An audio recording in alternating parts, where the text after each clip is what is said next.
Naanib daw ngayon ang buhay ng isang 17 anyos na babae dahil daw sa kulam.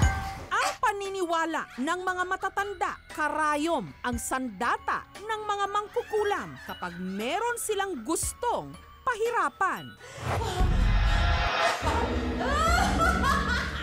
Na siya raw sinapit ni Aurora, hindi niya tunay na pangalan, pero sa paraang hindi inasahan ni numan. Nitong July 4, bigla na lang daw namilipit sa sakit ng tiyan at nagsusuka pa si Aurora. Baka ako na sobrahan sa kain.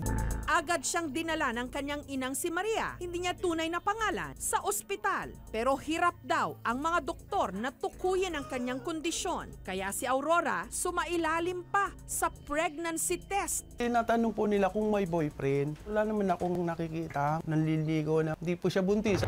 Pina-x-ray din. Laking gulat nila sa resulta. Ang iba't ibang parte ng katawan ni Aurora. May mga nakakalat na karayom na kung bibilangin, aabot daw ng 50 piraso. Dahil sa tagal ko lang din po sa hospital na to, siya po yung kauna-unahang pasyente na nakitaan ko po ng maraming karayom sa bituka or sa tiyan. Sobrang delikado dahil maraming mga posibleng komplikasyon ang mangyari po sa pasyente. Pagbabara, pagkabutas po ng bituka, pagdurugo. Pwede kasi siyang ikamatay ng pasyente. Since wala nga po tayong indikasyon para pa-operahan yung pasyente, naging konserbatibo po tayo. Obserbahan at hintayin po na lumabas yung foreign body hanggang sa maidumi niya ito. Takot ho akong samang-sama talaga yung loob ko kasi ang dami. Hindi biro ang karayom na nasa tiyan ng anak ko kasi delikado. Ang tiyahin ni Aurora na si Lupe, hindi rin niya tunay na pangalan. Malakas ang kutob na ang kanyang pamangkin kinulam. Hindi naman magagawa ng normal na tao yun, di ba? Sa isang linik nga lang nakapraso ng isda halos masaktan tayo. Kaya naginala ako na yun, natatao siya.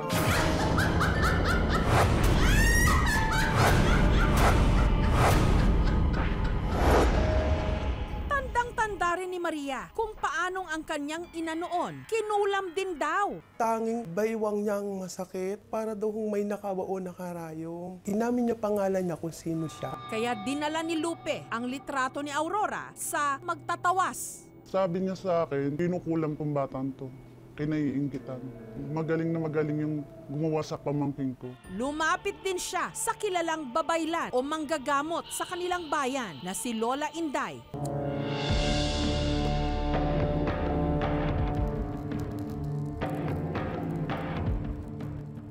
Ito yung nakita ko, babae na nakaupo. Binigyan din daw sila ni Lola Inday ng pangontra sa kulam.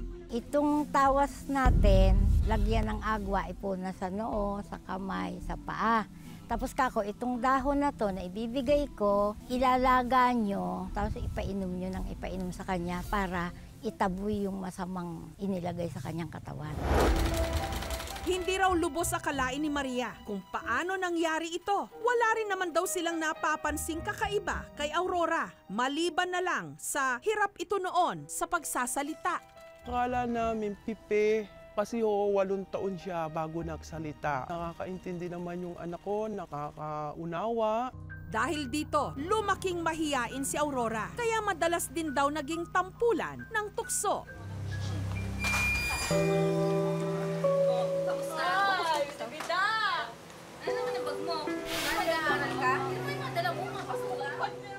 May nag-aasar siguro, kaya minsan nalulungkot siya. Kaya sabi ko, huwag mo silang intindihin. Samantala, mahigit 1 linggo nang naka-confine at inoobserbahan sa ospital si Aurora. Ilang araw na rin siyang hindi nakakakain at hindi nakakainom ng tubig. Sinabi sa akin ng doktor, kausapin ko maigi yung anak ko. Na kung kumain siya ng karayom. Sabi ko, nak, sumagot ka sa akin. Aminin mo sa akin ng totoo. Tumungo, para siyang takot. Ang sabi niya, na, kain lang ako isa. Ha? Aking gulat ko. Di sa makatuwid, kumain nga ng karayom. May 29 nung una raw sinubukan ni Aurora na lumunok ng karayom. Yung suutan ng sinulid, yun ang inunang niyang ipasok. Ang sakit daw, ganyan daw siya, ang sakit. Sinundan niya ng 2 basong tubig. Kaya daw yun nagtuloy. Hanggang sa inaraw-araw na niya ito, minsang pinagsabay pa raw lunukin ang 3 karayom. Kung naisipan, yung inumin yung karayom. Di mo alam na ikaw ay mamamatay doon kung sakasakali. Wala, isip ko lang. Yan ang sabi niya. Kaya pala ako naubos yung karayom natin na halos walang natira. Ang ipinagtataka ni Maria, bakit nung una tila hindi nasasaktan ang kanyang anak? Pero siya nakakatrabaho. Naglalabas siya dito sa akin. Sabi nila sa akin, Nay, paalbularyo mo ang anak mo. Kasi hindi biro ang karamdaman niya. Baka raw nga ay nakukulam. Si Lola Inday, nangilabot ito nung nakita ang x-ray ni Aurora. Inilabutan ako sa pinakita nila. Sabi ko, bakit may mukha? Ang posibleng nasa likod daw ng pangkukulam ang imaheng ito na parang mukha ng lalaki. Mahigit 50 karayom ang nakita sa x-ray sa katawan ni Aurora, nakakalat sa iba't ibang mga parte. Ang hinala ng kanyang pamilya, kinulam ito. Ang posibleng nasa likod daw ng pangkukulam ang imaheng ito na parang mukha ng lalaki. Hindi ko maano yung pangalan, basta alam ko lalaki yun. Siguro, nagtatapat siya ng mayroon siyang gusto. Ngayon, umaayaw yung batang babae, mayroon siyang ginamit na orasyon. Kaya napapasok lahat yung karayom sa loob ng katawan. Wala namang kaaway yung anak ko, di naman palaway yan eh. Mariho siya kinainggitan. Hindi ito kinulam kasi kitang-kita mo naman sa ultrasound na nandoon yung mga nilunok niya talaga. Every time na nalulungkot siya, yung feeling depressed, nakakaisip siya na lumunok ng mga needles. Kaya yon naipon yon. Tinanong natin yung pasyente kung ano yung nasa isip niya noong nilulunok niya ang mga needle. Sabi niya ay, wala akong kwenta. Sinundan niya ito ng pagsasabi na hindi ako mahal ng aking mga magulang at ang sabi niya ay gusto na daw niyang mamatay. So that is now the suicidal thoughts.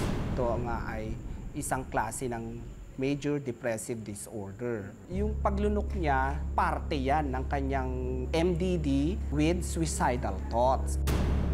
Pinangangako ko ngayon, masihigpitan ko ng suporta ang anak ko talaga. Kung maaari lang ho, ayoko na siya lalayo sa tabi ko.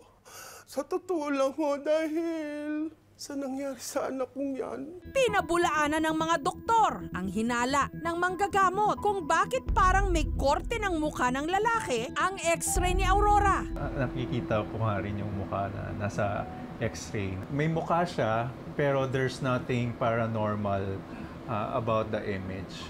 Sa x-ray kasi, lahat ng air is black. So mapapansin mo, yung lungs natin sa chest x-ray is black. Tapos yung soft tissues, bones, mas white. Nagkataon lang na nag-form siya ng mata, ng bibig, at saka ng ulo. Yung hangin dun sa bituka, kaya yung brain natin, ini-interpret siya na na-associate natin yung pattern na yun sa isang mukha.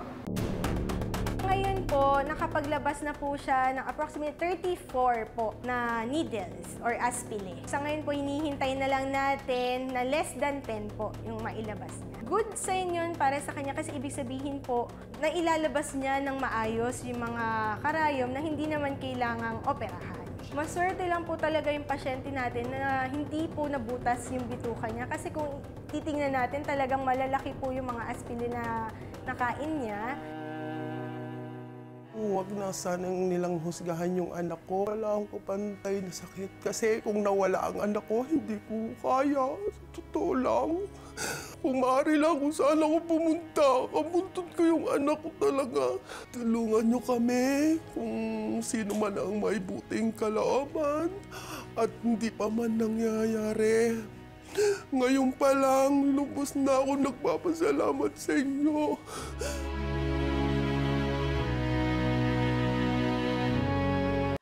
Thank Thank you for watching, mga kapuso. Kung nagustuhan niyo po ang videong ito, subscribe na sa GMA Public Affairs YouTube channel. And don't forget to hit the bell button for our latest updates.